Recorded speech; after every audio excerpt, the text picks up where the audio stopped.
y'all doing? Everybody okay?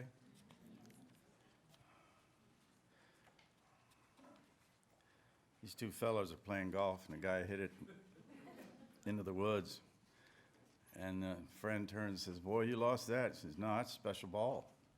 It's got a special little sensor on it. When it's in a real deep grass or woods, it sends out a signal." He says, "Really?" He says, "Yeah, and if it drops in the water, it's got a little flotation thing and bring it right to the surface." Where can I get one like this? I don't rightly know. "Well, where'd you get yours?" He said, "I found it."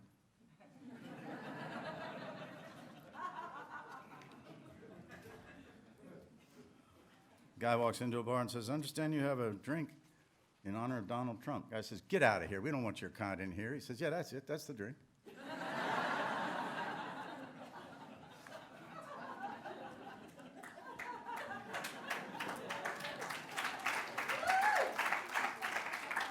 Three-legged dog walked into a saloon.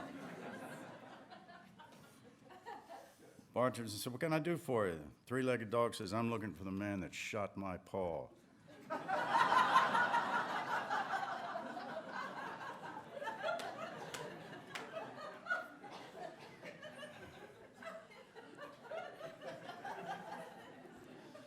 That reminds me of a story. Why don't you tell it? I think I will.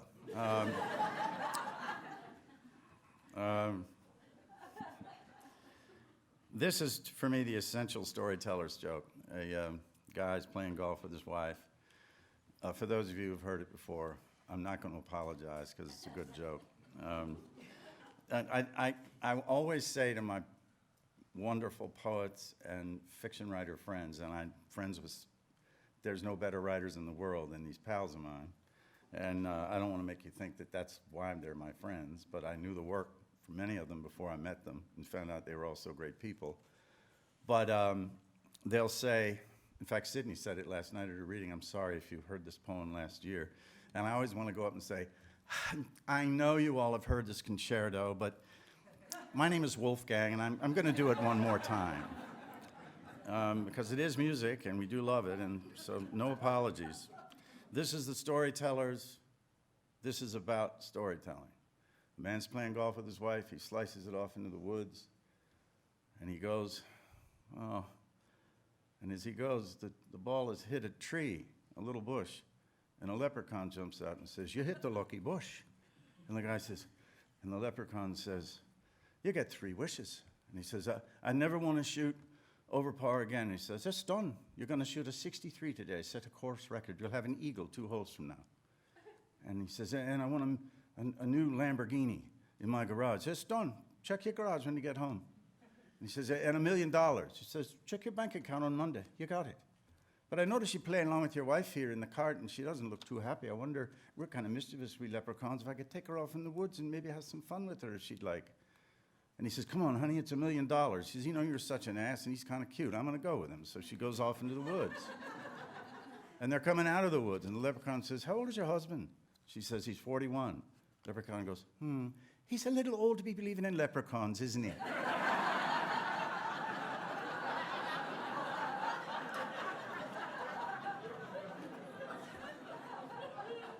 But you all bought the leprechaun.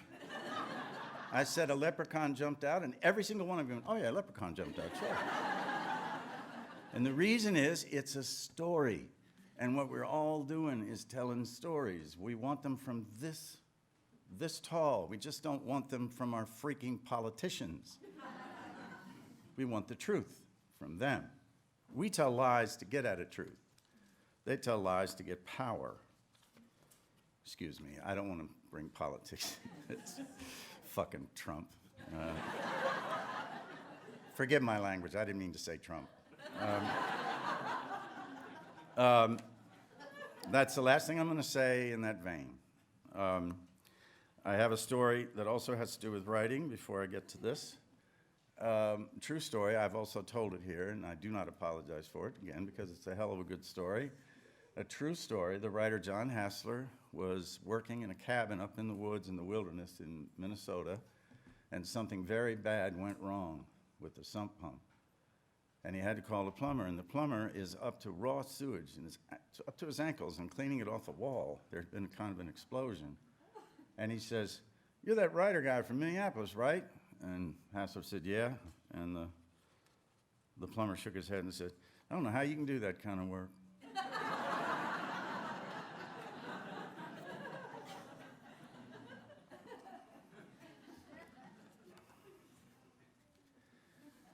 I'm about to tell you a story that is a short story, meant to be a short story. It has everything a story has and will not seem so as I tell it.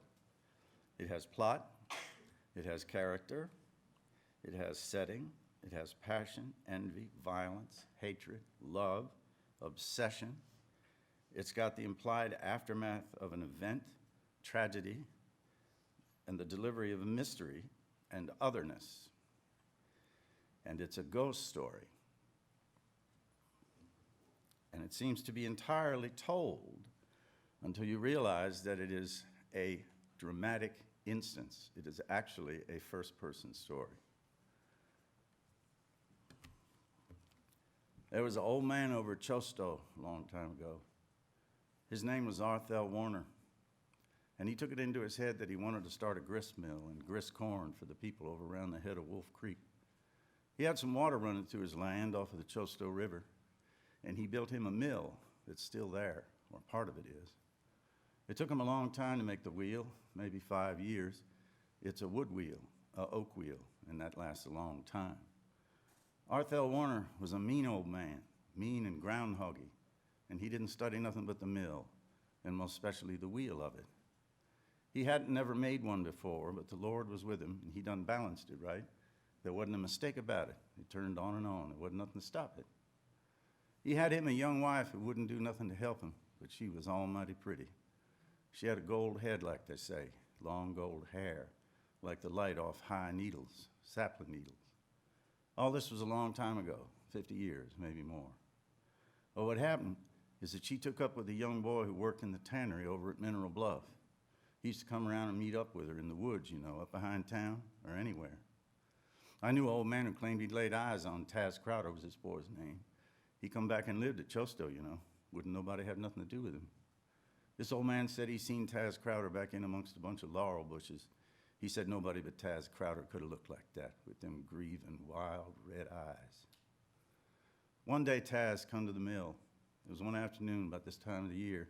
He thought old man Warner was in Chosto, but he wasn't.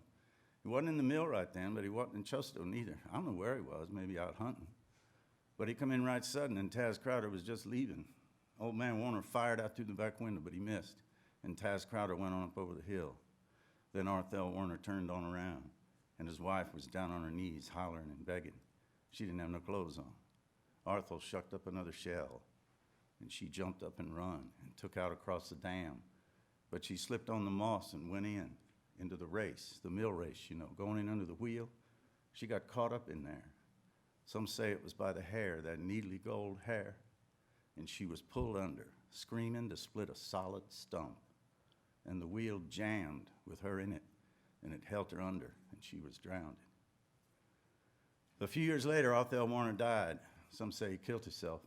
I don't know, but he ain't gone. Don't nobody believe he's gone.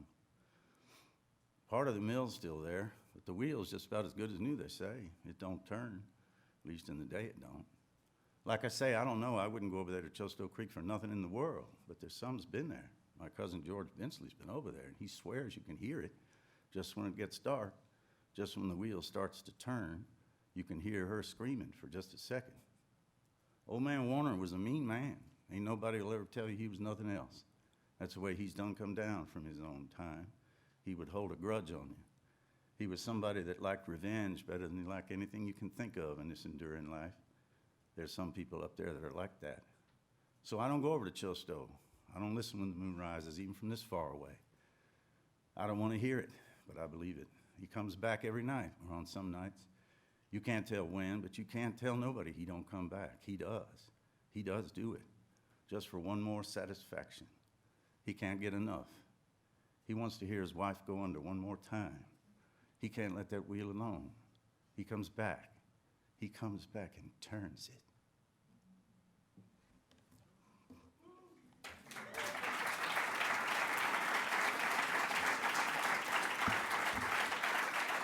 Now, That's a story called The Mill Wheel, and it's by James Dickey, who is a wonderful American poet. And it's got everything. That story has got everything a good story has, even though hearing it or even looking at it the first time, you don't really feel that. It feels so told, except that there's somebody telling it. It's a dramatic instance, and the speaker is someone, a character, whose character comes through. And I like to use it because it's an example of how for every single thing we say, there are exceptions. There are things that people do writing fiction that don't seem to be the things you should be doing. And we tend to talk in prescriptive ways, like you should probably try to be doing this. Just got a picture of my new granddaughter.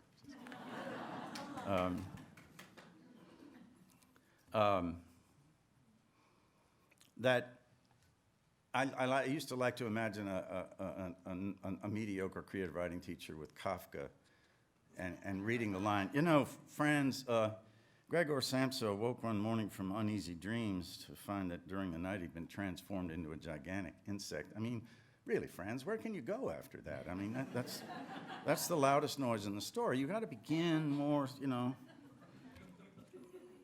not true. You got to go with what seems to be happening and follow it, and then try to be really smart about it, you know, which is why it's so hard. It's simple, but it's simple in the way that virtue is simple, which means it's tremendously complicated and difficult in its way.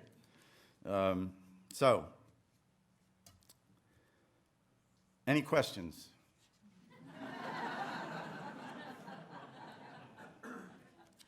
Okay.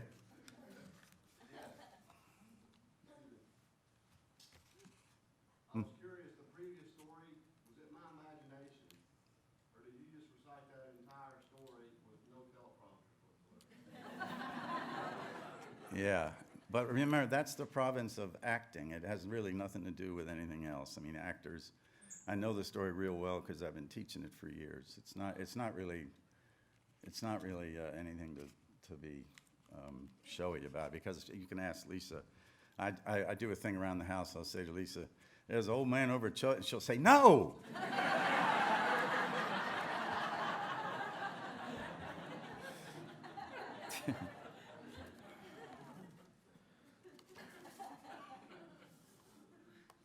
Wham! Whose is this? Lost and Found?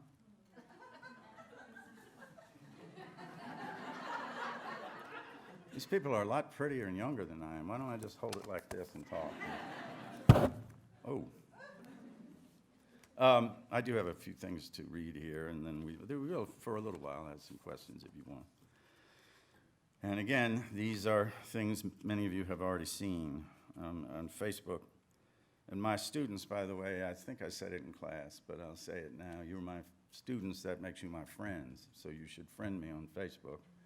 And if you haven't joined Facebook, I think you ought to, because it is indeed a signal of the times we live in. And as crazy as it is something that turns out to be fun. There's a lot of interesting stuff that you can run up on. Anyway, the real artistry is in revision, of course. But sometimes the inspiration is going on not in the fireworks and shocks of surprise and recognition, not in the flashes of beyondness, but in those passes where you are simply taking care of what feels like homework, placing people, producing the analysis and the setting and the context, and bringing about the mundane business of making a world that seems to be the world, but is actually an accumulation of details that count, that produce an effect on the reader's psyche while advancing the story, while adding elements of tension, even when you yourself do not know how it all fits. And then receiving, through all that work, enough of a sense of it to make it shimmer without worrying so much what it means, but just to make its surface clear and to be involving. It's a healthy thing to be confused in that process. That's when you're closest to the thing itself. Context. Remember the word context. if you do not have a very strong sense of the context of an event, then the dialogue you use is not dialogue, it's conversation, which my wife Lisa put to me once. I was reading a passage, I couldn't figure out what was wrong with a student's passage and thesis. And she said, that's not dialogue, that's conversation. There's a big difference between the two. And one of them is context. If there's no context, no drama. It's the reader knowing enough so that what is happening matters. The hardest thing to learn writing your first novel is that you are indeed a novelist. It isn't a thing that can be taught with templates or skill sets, as one might teach welding, but you do learn some things from examples. So with the first one, through the long travail, you finally do gain the knowledge that you are a novelist, but then there is the other, more complex knowledge, which is that you have it all to do again without the examples for help, but only your talent and the will to go on and pursue some truth of feeling and action again, with the same frights and confusions you started with. And these being answered differently, everything developing differently. It's a little like riding a dream horse that keeps changing under you as you go. Those paintings in that cave at Lascaux, you know, are art. They are great art, world-class art. And the ones who painted them never had the hint of an idea about any theory of art. They apparently knew the patterns of stars in the sky, and they may have believed that making the pictures would help with the hunt, though there are no paintings of reindeer, which was the most prevalent animal in their world. And we can suppose they believed that the whole world was alive and that a god walked in the lightning. What they didn't know was criticism. They painted the pictures and told stories, and storytelling is and always has been storytelling first, as painting is and always has been painting first. This is what I mean when I say that this work is much closer to the cave than it will ever be to the drawing room. So forget what you know, learn to be stupid before the blank page and just tell stories. Remember Proust talking about a great painter who had the gift of becoming stupid before the empty canvas. The order and harmony of the waves here on the coast rolling in with their strangely widely spaced iambic rhythm, and I think of something I read long ago by Robert Graves, I believe, called The Anvil and the Oar, about the rhythms of language and poetry as being influenced by the songs in the world's clamor. Makes me realize again that much of what we do in the act of writing is visceral, made through the deep urgings and agitations of our nerves, of being in the earth's gravitational pull, heart and lungs pulsing and beating with the same rhythms of the sea. That, again, the intelligence we keep seeking to find is in the nerve endings, and that the sound of it, in fact, can determine the sense of it. And it's so good to say the thing, read it out loud, and listen to it. For it's quite probable that the real gift starts with your ear for how it should sound. I've been watching with Lisa and Lila Downton Abbey again because Lila got interested in it, our 10-year-old. And I keep sounding like Carson. It's driving me crazy. I just said, the anvil and the oar, my lady. You know, it's like... Late at night. Late at night after class and after the visit to the bar, sometimes we'd all get in a circle, which my students called the huddle, and I'd lead us, going from hands on knees to hands lifted to the dark sky as we all said loud and in unison, "Oh God, but I do love being gifted." We all finished like that. It always made everybody feel good, and I always meant it as a spur, an admonition, an encouragement, that this thing we struggle with every day with all its complications and the heavy doubts and the confusion is a beautiful gift and something to celebrate, a joyous, happy, fortunate thing. I used to be so filled with anxiety when I should have been filled with gratitude for the task at hand, to say, "Oh Lord, what if it's not any good?" is so far aside from the truth of it. What if it's not any good? Oh God, you might have to do it over, right? So you do it over and learn to be thankful for the time and the space to do it over in, and for the great gift of being able to hear that it needs to be done over. You cannot screw it up. It's a work of art, and when you're working on it, you cannot ruin it. You can only make it necessary to do it again. You are not in some sort of main chance. You're just going along. So you get it wrong. So you do it again. I got a story called Where is John Rain that I wrote 47 times with a Flair pen. I know because on the 5th revision, I started circling at the top of the page. 47 times. And it never did come right. And I kept it for years. And maybe one day I'll pick it up again and start over and try it again. Never throw anything away. Save it all. Every last scrap. Someone told you somewhere or inadvertently communicated to you sometime that it would get easier. It gets harder because you know more. Instead of putting down the first or second line that occurs to you in revision, you think of 55 others that each have their advantages and disadvantages, and you start really getting down into the deeps of it, including what it is you are seeking in terms that have nothing to do with the story. You want others to know how deeply sympathetic you are to human troubles. You want others to have a sense of the sorrows you carry around like everyone else. You want others to know how much you know.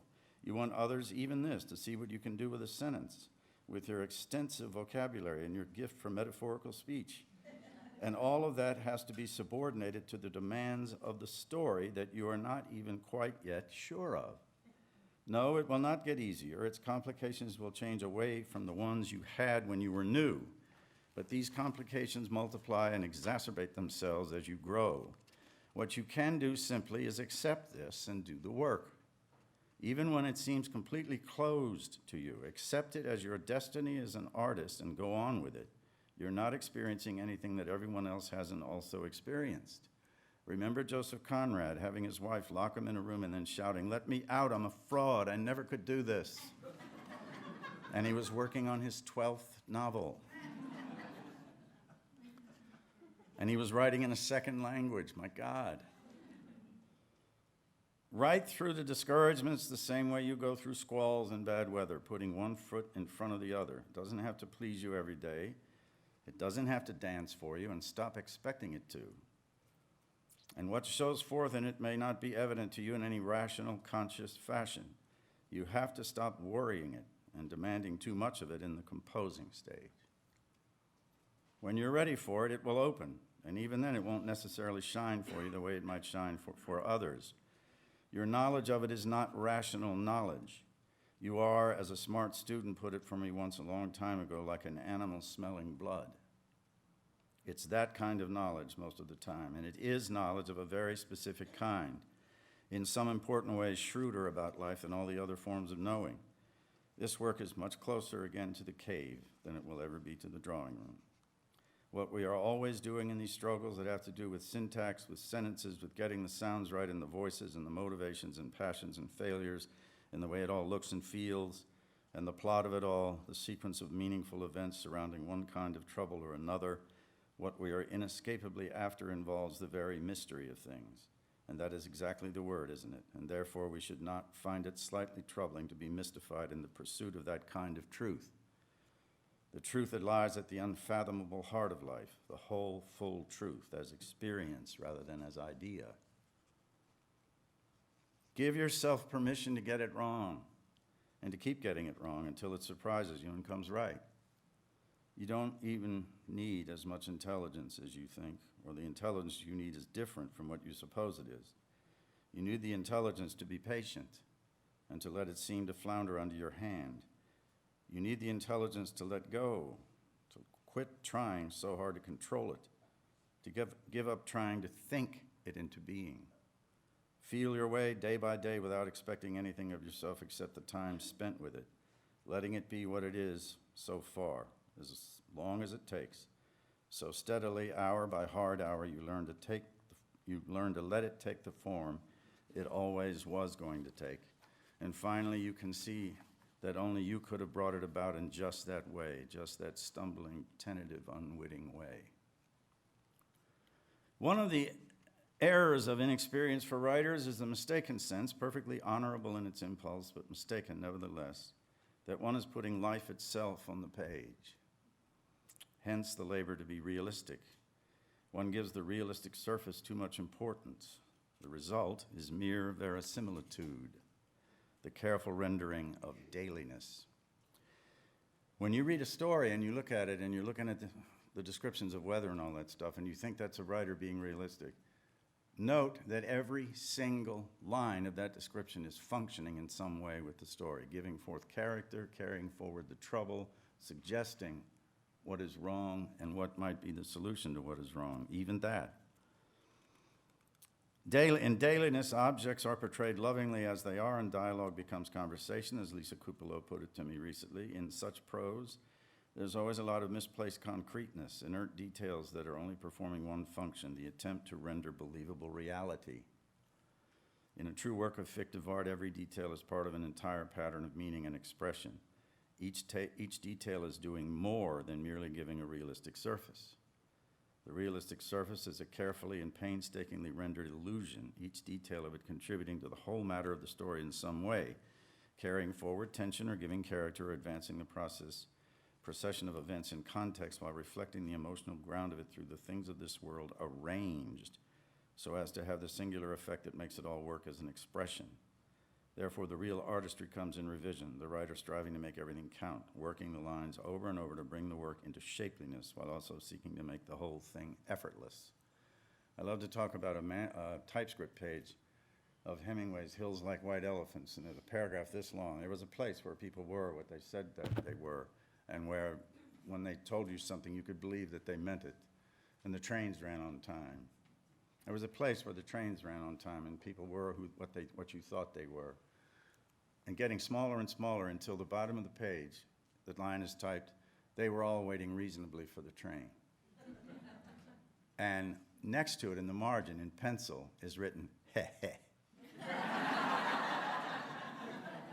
So the young Mr. Hemingway knew exactly what had happened there. He had come upon a brilliancy. The one word was all it needed, reasonably, for the train. If you all know that story, if you don't, you should. An example I also will use is the hospital room. You have these objects in the room. You have a bed, there's someone in the bed, there's a nightstand, there's a window, there's grass outside the window. It's 7:30 in the evening, sun is on the grass, the sun is getting ready to set. There's a television, and there's a painting of cows in a field. And in the bed is a young woman who's just had the first child of her husband who's standing there, and from his point of view, you look at the room and describe the objects. You imagine it's a happy day. Things went well. Only 26 hours of labor. That's a joke. It's usually much more than that. Anyway, and from his point of view, there's a marvelous precision to the metal frame in the bed, and the grass is gold out the window. And on the wall is a painting of cows in a field, and cows give milk, and babies drink milk, and little things drink milk to get big. And on the television, there's an ad of a mother this big talking to her lumberjack son who's 12 feet tall, and this little boy's going to grow up to be strong and like a lumberjack, and his mom will love him. Now, in the same light, same room, same bed, all of the same, everything the same, except now there's an old man in the bed, and his daughter is standing there, and she loves him. And now you describe the room. There's a cruel precision to the metal frame of the bed. The grass outside is yellow, the color of despair. There's a stupid painting on the wall of cows in a field as if there was no such thing as death. And the mad yak of television is there with its commercials and its materialism and its endless lack of value for real living. But it's the same room and the same objects, and that's how details get done in a story that make whatever is happening count. And you can take that exercise and use it. Do different permutations. What if the baby in the first one is not his, and she knows it and he doesn't? What if he suspects it might not be his? What if he knows it and she doesn't? What if he had viral orchisis as a child and became unable to engender a child, and she had a small episode with someone before they got married and is pregnant by this person who is gay?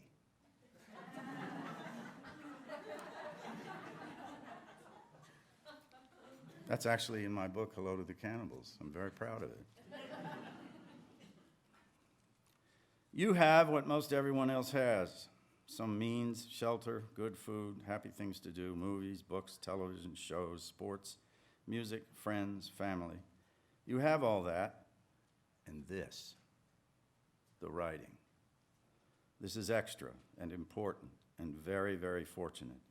And if you have any facility for expression, you're morally obligated to pursue it. It's not an indulgence. It's what you're supposed to be doing. And of course, it's tremendously difficult to do well because you have to win through the thickets of your own being to get to the heart of it.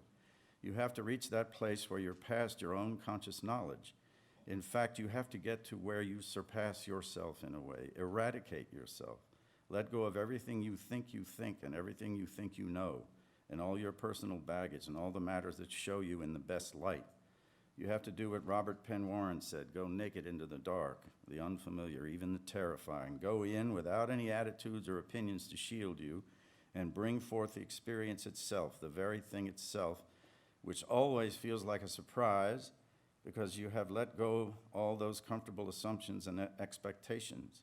And if you can do that, if you can be faithful to it, then you can recover the direct gaze of the child you were by simply trying to be clear. Good writing, it seems to me, always involves a shedding of the self as one knows it and has developed a long habit of seeing it. Contrary to how trying to write is usually perceived, even by those trying so hard to do it, there's nothing remotely selfish about it. This is not to say it's charity, although in its way, if it's any good, it partakes of charity. This is not to say it's altruistic either. It's often simply a form of necessary sloughing off of the daily grasping and pulling of the self in order to be itself. Separate from you in that mysterious way as if someone from some other where had dictated it to you. There's no accident in the fact that for centuries people believed in a muse, a goddess who spoke through the writer. So get to work, friends. There's only so much time to shake off the dust of worry and doubt and all those petty blindnesses we call adulthood. They did an experiment in New York 50 years ago now, told these kids to draw their parents. They made the most amazing symbolic drawings. Dad has an ass the size of Missouri reaching into the refrigerator to get another can of beer. And mom is this big next to a Matterhorn of laundry. But the kid isn't going, I'm going to symbolize this by showing Dad having a big ass. The kid's looking at a big ass and directly drawing it. But the drawings are amazingly symbolic and beautiful and expressive. Not all that long ago, I was packing up boxes of old manuscript and typescript materials for Duke University. They had bought all my papers and drafts and letters. I have told students in my classes that I found 27 typed versions of page 221 of a novel I never let out of the house, and that some of the pages were thick with cutting and pasting, how you revised back then, and that I had no memory of raging or throwing paper or crumpling it. There's a beautiful Larson cartoon of a guy sitting like this, and there's crumpled paper all around, and you can see on the top of it, call me Ed, call me Fred, call me George, call me Bill.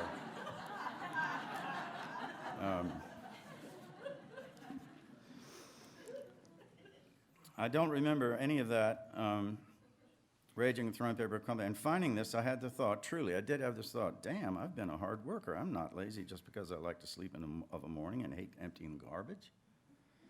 What I forgot to say, what I just realized was that there is no way those 27 pages could have been typed in one day, that they represented at least a week's work and probably more.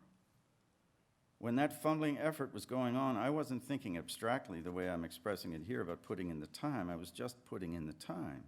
So my expression of all this comes from the hard experience, and the hard experience is why it feels so important and why the little victories over the span of struggling to be splendid add up and come to mean so much over the course of days, weeks, months, years. It adds up, the little increments of trying and mostly failing, and it only adds up if the discouragement and despair humble you enough to know how important it is. A way to look at it is to wonder if the evil that exists in the world out of those constructions, the world is at its most obsessively and violently would try so hard to discourage you if the work were not important, and you keep going on anyway. If you can manage to separate the expectation for yourself that you'll spend a couple of hours a day or more if it's possible, but the 2 hours anyway, if you can teach yourself to allow only this kind of expectation into the realm of effort where you live, You will get a lot more done, and the discouragements will tend to be less debilitating, since all you expected was time with it. It's when you let those other expectations in that you head toward the silence of having given up. Luck is what we hope for, and we can give ourselves better chances if we take the chances, but the real thing is to put away worry about the results. You have the time to do it and the space. Be grateful for that luck as is, and go on and do the work, and a lot of the rest of it will take care of itself. Finally, it becomes a matter of trust in the struggle itself, with what Bill Maxwell called this blessed occupation. And you realize that, as George Garrett put it, you are writing not for a living, but for a lifetime. Often the trouble we have trying to figure out how things unwind, what the lines of action are in a story, long or short, has to do with the fact that we're trying too hard to decide what it means. Forget all that. Get into the feel of the experience itself, how it sounds, tastes, smells, looks, feels. And your characters will start doing things and saying things you have been keeping them from saying through your will to be profound, or to show your love of humanity, or to shine forth your sensitive inner cringing self. Putting all that on a character is smothering and can lead to silence. Stop fixing them in the amber of your confounded intelligence and let them breathe. Go with it. Go with it a little at a time. And don't worry where it takes you. It'll eventually take you to the truth of the experience. Don't think so much. Dream. For all our smarts and our so adult attitudes and opinions, and our wide knowledge and even our cynicism about so many things, for all that, when it comes to the practice of this very difficult but blessed occupation, way down deep at some atavistic level we cannot change or affect, we are still like little children before it, before the enormity of it. Listen to any of us talking about it. You don't even have to listen closely. It's always a child talking about something big and mysterious and a little scary, either talking bravado or talking timid or talking about some kind of friendly development, but always exactly as a child talks about the big world. The big, incomprehensible, but magical and charged with meanings we don't understand world. And what is the line from King James? Unless ye be like little children, ye shall not enter. It is not ever finally what you know that lets you in. It's what you want to see that you haven't seen yet. What you want to know that you don't understand yet. Ah, fellow children. And finally this, from the grand master of all us who write short stories, Mr. Chekhov. Human nature is imperfect, so it would be odd to perceive none but the righteous. Requiring literature to dig up a pearl from the pack of villains is tantamount to negating literature altogether. This is an answer to the single most annoying complaint I see on Goodreads and all that. I don't even look at Goodreads anymore for this. I don't like any of these characters. They're not very likable. Anybody want to have supper with the Macbeths? Who's up for it? I'm going to join Lear on the heath. Talk about car sales.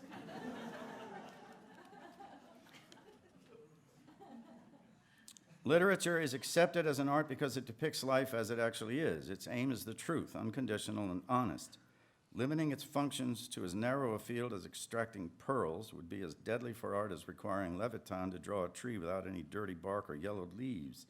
A pearl is a fine thing, I agree, but the writer is not a pastry chef. He is not a cosmetician and not an entertainer. He is a man bound by contract to his sense of duty and to his conscience.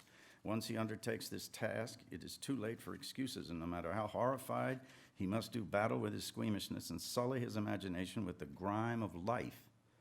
He is just like any ordinary reporter. What would you say if a newspaper reporter, as a result of squeamishness or a desire to please his readers, were to limit his descriptions to honest city fathers, high-minded ladies, and virtuous railroad men? To a chemist, there is nothing impure on earth. The writer should be just as objective as the chemist. He should liberate himself from everyday subjectivity and acknowledge that manure piles play a highly respectable role in the landscape and that evil passions are every bit as much a part of life as good ones. That's Mr. Chekhov's final word on it. And thank you very much.